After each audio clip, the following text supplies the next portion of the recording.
Coming up next is Wrestling News number 88. It is an all WWE TNA update.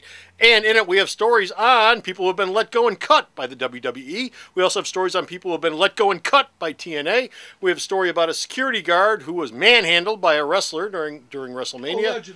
Allegedly manhandled. Thank you very much. What's up with Sin Cara, and why is he not wearing the mask as much as he maybe possibly kind of should be? Samoa Joe, who's in Samoa Joe's corner? Oh, you'd be surprised when you find out who it is. And Jeremiah Riggs. We have the sad story of the tale of Jeremiah Riggs. All that and more coming up right after this. Hey, let's wrestle with some news with Bo and Comic Book Man. Don't be afraid of the dark. It's that knife-wielding maniac that's cause for concern. Wrestling News, episode 88, To Crown a Kangaroo. Hey folks, how you doing? Comic Book Man here. Welcome once again to my video outhouse. It's time for Wrestling News. Wrestling News number 88. And we're coming to you from Alternate Reality, which is located at the intersection of 111th and Kedzie in beautiful downtown Mount Greenwood. It's right there, as a matter of fact. You can see it. It didn't wash away with the flood. Alternate Reality, where all my new comics are always 15% off every day for everyone. Our first story up involves personnel changes over at the WWE. Who's in, who's out, who ain't working no more, who needs a new job? Well, last Friday, the WWE cut 5 people. Actually, it was mentioned by CM Punk on Monday Night's Raw, which is another one of the coolest promos ever. He's talking about people that John Morales I missed fired. it. Oh, you missed it. It was great. I'm sure they'll rerun it. Gail Kim left. Actually, her last appearance was at Battle Royal. David Hart Smith, Melina, Vladimir Kozlov, and Chris Masters were all released from the company. No! Now, what's really weird about this is Melina was... The Master Lock was cut again. Yes, the Master Lock was cut again. And we'll talk about this as soon as I get done with the Melina thing. Melina was traveling with her boyfriend, John Morrison, because they're still dating, after she got the release. And so, when she got to the arena, they wouldn't let her in the building. Because they thought there'd be a scene. Nice. Gail Kim, basically, what's really cute is the week before in a female battle royal, Gail Kim was the first one out. She basically came out of the ring. They told her she was only going to be in a minute. She left. She walked out. She left the building. Melina was the second person out. She didn't leave the building, but she was in the back. She did those great splits. Now, Kozlov is a guy who, couldn't wrestle a lick, but had some moderate part of entertainment. Oh, I remember when he came in. Yeah. Kozlov! Chris Masters is a guy who, when he got let go from the WWE before, Master Lock. He would pop up on the Rob Van Dam internet show. He's damn entertaining. WWE brings him back. They didn't let him talk. They just had him having his pecs bounce up and down. David Hart Smith, he's a legacy. How do you cut a legacy? Perhaps he's not in love with the Hart family anymore. No, well, This is a bloom off the rose for bringing Bret Hart back. No, Bret's still involved with the company. The problem with the fact is David Hart Smith is a guy who was there and they didn't do anything with him. Yeah. And Smith isn't an idiot. He's been going to MMA gyms and he's been training to be an MMA guy. So if he doesn't work in wrestling, he may either A, go to Japan, or he may just enter the MMA field. Okay. But he's a guy who had a lot of talent and you just didn't do anything with him. Okay. Just dumb. Stupid! Okay. Kevin Eck. Who the hell is Kevin Eck? He was hired. All these people were fired. Kevin Eck was hired. Kevin Eck actually is an actual real life journalist. He works for the Baltimore Sun. What they hired him for? He's been doing a whole bunch of stuff on wrestling. He's been hired by the WWE. He'll be working with Triple H specifically and totally on storylines. Oh, storylines. Triple H has this bizarre and unusual idea of long-term storylines, something the WWE used to do all the time, and so they forgot. So Eck is going to be starting right after SummerSlam is over with, and he's going to be there to make sure they stay on point and cut down a lot of the dumb crap that they do as far as storylines are concerned. Such as? I don't know, Triple H being taken out by Sheamus, and then Triple H returning, and then he knocks out Sheamus the first day, and you go, what was the point in you knocking you out in the first place if you beat the guy up the first time you showed back up? So, hey, Bo. yes. How's the wellness policy doing over at the WWE? Oh, well, no, there's more. Oh, okay, there's more. I'm sorry, I'm jumping ahead. There's more than changes to Triple H. Triple H has this amazing idea of something that Vince wouldn't do. Yes. He wants to revive the WWE tag team division to have actual tag teams. They still have the belts, right? Right. I mean, you've got Michael McGillicuddy and David Otunga have the belts right now. They're not a tag team. The guys who came out of the development at the same time. So their plan is to bring in people from other organizations such as the Ring of Honor, the Briscoe Brothers, and if they sign these guys, it'll be cool. TNA's Beer Money, the best tag team working today. They are. And you know, I mean, they're already bringing in the Kings of Wrestling from Ring of Honor, and you could probably try to talk Charlie Haas and Shelton Benjamin into coming back as the world's greatest tag team because he says, you know, wrestlers, we need tag team wrestlers. Okay. Now, as I was saying, how's the wellness policy doing over at WWE? Because I hear somebody tripped over it. Well, remember we watched Money in the Bank? Yeah. Money in the Bank. Money in the Bank. Remember Sheamus took Sin Cara and he busted him through the ladder like that with a powerbomb? Yeah. Okay, he was It was out. actually pretty impressive. Yeah, he was actually out because he failed a steroids test months ago, and he never really gave them a good idea.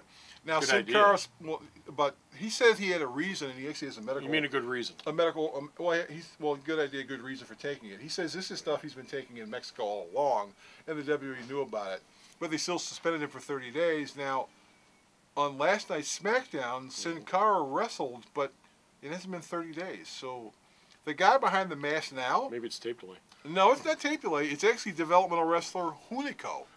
So it's someone else under the mask. Anybody can wear the mask. Anybody can wear the mask. In fact, they made at commentary. They went, "He looks like he got a little bigger. Or it looks like he got a little smaller." Now the deal is that he grew breasts. the original Mystico, who was the original Sin Cara, he may either not come back to the company, or he might. If he doesn't come back from the company, then Hunico will be wearing the mask from now on. If he does come back to the company the week when the suspension is over with, then they'll have a feud about which one is the actual Sin Cara. He probably will be coming back because the Sin Cara merchandise is selling through the roof. And that, and the WWE is about to go to Mexico, and having someone else under the mask is not going to go very well with the Mexican fans. No, well, because they're going to know they have a big that's thing about that's not Mystico. We know that's not Mystico. He doesn't even look like Mystico. You know, you can't tell Bruce Wayne's Batman. I mean, come on. That's true. Maybe in Mexico. The diabolical disguise. If I told you that a female security guard was assaulted by a wrestler, the first thing you would think of is, what guy beat her up? But no, you'd be wrong. Well, WrestleMania weekend, WrestleMania 27 weekend, all the wrestlers stayed at the Hyatt Regency Hotel in Atlanta, Georgia. A security guard who worked there to basically make sure that the fans didn't get in touch with the wrestlers or leave the wrestlers alone. Right. She's claiming that Slater put her in a headlock and tried to drag her back to the room. Slater denied all of this stuff. Now, this happened in, when was WrestleMania? 2 months ago? Yeah. Well, a little longer than that. But yeah, a little longer than 2 months ago. She just bothered to mention this week. So he's getting around to it now. And the Hyatt Regency Hotel apparently investigated it, and I don't think they believe her story at all. And Slater says, it wouldn't be possible for me to do this because I was with my fiancée all weekend. I think she would have noticed if I grabbed someone and dragged her back to the room where she happens to be sharing with me. So. Now, Bo, I hear that you have a sad, sad tale of Jeremiah Riggs, and who was on Tough Enough, was one of Tough Enough contestants. Jeremiah popped out. Jeremiah Riggs, and the sad, sad tale he has with the WWE. Bo, tell us a sad tale. It's pretty sad. He went down to the WWE developmental territory in Florida Championship Wrestling. He was told he wouldn't be signed. Now, after they told him they weren't going to sign him, he did an interview with, I think, the World Wrestling Insanity website, where he's basically crapped over the entire developmental system of the WWE. He said everybody there sucked, and I was way better than them. Now, this is when he did that'll get you hired at some point in the future. Well, what's really cute about this is that after he did the interview, they talked to a bunch of the other developmental wrestlers who were there, who he said weren't worth a crap, and they said, you know, he came there acting like he was more important than they were, even though they were there before, with this attitude. And FCW star Seth Rollins, who happened to work in Ring of Honor, he posted on Twitter right after this Riggs interview came up. He says, dude was about 10 words away from an ass kicking while he was here. So basically, you had the entire developmental roster who wants to kick the living crap out of Jeremiah Riggs because he was acting like he was God's green talent. Now, why can't we set up a match like that? God's great talent. God's great talent. He was the best wrestler in the world. He was incredible. He was going to be the new John Cena. And he should be able to take everybody out in the developmental league. So. Well, like I said, but yeah, Jeremiah, unless he's going to pop up in TNA, I think his wrestling career is over with. Speaking of TNA, one of TNA's big talents is Samoa Joe, who Vince has never had any interest in at all because he's too fat, right? He's too big and he's too fat. But Samoa Joe is somebody surprising in his corner pulling for him. Steve Austin. Steve Austin posted on his Twitter page that the WWE should hire Samoa Joe as soon as his contract is over with. Mick Foley's also a huge Samoa Joe backer, and Mick's going to be coming back to the WWE probably in November. He's coming back to work because they're bringing a bunch of older people. Well, if Vince really isn't calling the shots anymore, you know, if Hunter's bringing him in, I would expect Hunter to bring him in. And Joe is looking at he signed a contract extension for TNA because he thought everything was going to be cool. But since he signed the contract extension, booking wise, he's been booked into this losing streak, and creative has basically told him they have nothing for him. And so you've got one of the best wrestlers around wasting his time in TNA. Okay. We started this episode off with WWE releases. We're going to wrap it up with TNA releases. Desmond Wolfe, Nigel McGuinness, former from Ring of Honor, he got released. Orlando Jordan, the bisexual wrestler, got released. Generation Me, Max and Jason Buck asked to be let go because they said they weren't making any money. TNA let them go. And Amazing Red also asked to be let go from his contract, and they let him go as well. There were a lot of people at TNA who were looking to get out, and this is the first of many people who will probably be getting cut. That doesn't sound good. If everyone's looking to get out, who are they going to have? And why are they all looking to get out? It wouldn't have anything to do with the guy whose name is Hogan, would it? And the guy whose name is Bischoff? The wrestlers have no use whatsoever for Hogan, Bischoff, and head booker Vince Russo.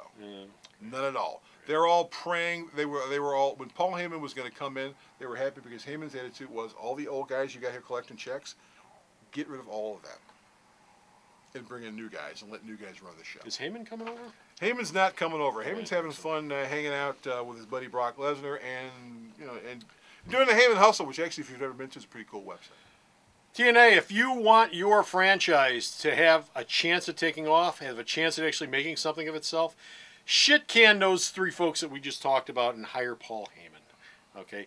Paul Heyman, with just a little bit of inspiration, can take TNA and turn it into something wonderful. Heyman, actually, I found that when they were talking to Heyman about coming in, this is about the time that Bryan Danielson had been fired from the WWE. One of Heyman's plans was to have Bryan Danielson come in and submit guys in 25 to 30 seconds for like 3 months straight. He'd come into the ring, face guys way bigger than him, make them submit, make them tap, and you'd go, what the hell? Who's this guy? Yeah. And his also idea was to keep a couple of the older people and let them do the Terry Funk thing and make the younger people. Now you've got all these old guys. I mean, why is Scott Steiner still there? Please. I mean, give me a break. I'd like to know why they're still cutting a check to him. Well, yeah. Why are you wasting money on someone like Scott Steiner? I mean, whatever you're paying him, you're throwing away. You could take that same money and hire 3 developmental guys, and actually turn them into something. Yeah. I mean, you could basically pick up the contracts of everybody in Ring of Honor and actually make it worth looking at. Yeah. Okay. And that's it. We're done with Fish Rider. We got no more wrestling news, but you can go to the store's website. Check out all the wrestling news that this man sends me that I post up. Where is the store's website? Jeremiah Riggs Teeth. You still haven't figured out what it is yet? www.myalternatereality.com. So stop off at the store's website. Check out Jeremiah Riggs' teeth. And until next time, this is Comic Book Man. This is Bo. Say, bye. The Video Outhouse is brought to you by some of the finest people willing to work for free. This is a list of some of them.